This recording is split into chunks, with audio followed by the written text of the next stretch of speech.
নমস্কার বন্ধুরা, আমাদের চ্যানেলে স্বাগত। আপনারা কেমন আছেন? আশা করছি ভালোই আছেন। যে যেখানে থাকো ভালো থাকো, সুস্থ থাকো। আমরা সবাই ভালো আছি। তবে আজকে আমি বাজার থেকে কাটা মাছ এনেছি। এই মাছটা আমি কীরকম করে রান্না করব আপনারা সবাই দেখবেন। চলুন, এই পটল কাটা হয়ে গেছে, মাছটা দিয়ে আমি রান্না করব। পটলটা আমি আগে সিদ্ধ বসাই দিলাম। আমি এখন মাছটা ভাজিয়ে নেব।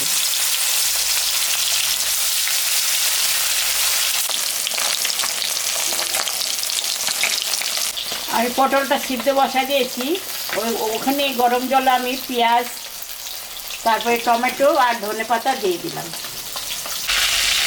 মাছটা ভাজা হয়ে গেছে, আমি তুলে নিলাম।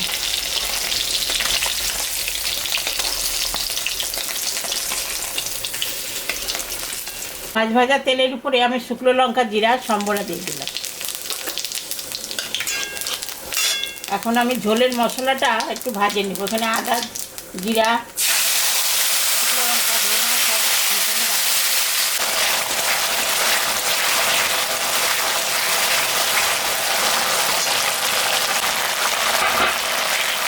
এখন আমি লবণ হলুদ দিয়ে দিলাম।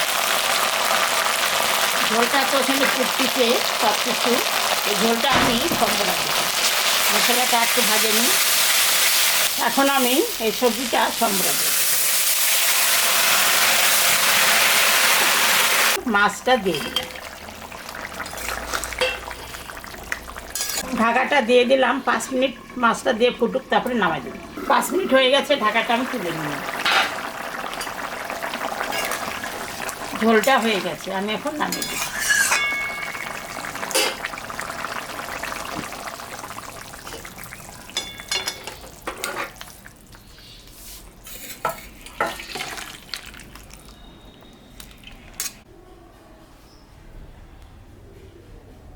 দেখলেন তো বন্ধুরা, আমি মাছের ঝোল রান্না করলাম। এইরকম রান্না করে আপনারা বাড়িতে খাবেন। খেয়ে কেমন লাগলো আমাকে কমেন্টে জানাবেন। আমাদের চ্যানেলটাকে সবাই একটু সাবস্ক্রাইব করবেন। ভিডিওটাকে দেখবেন, শুরু থেকে শেষ অবধি দেখবেন। ভালো লাগলে লাইক করবেন, শেয়ার করবেন। Tata, bye bye.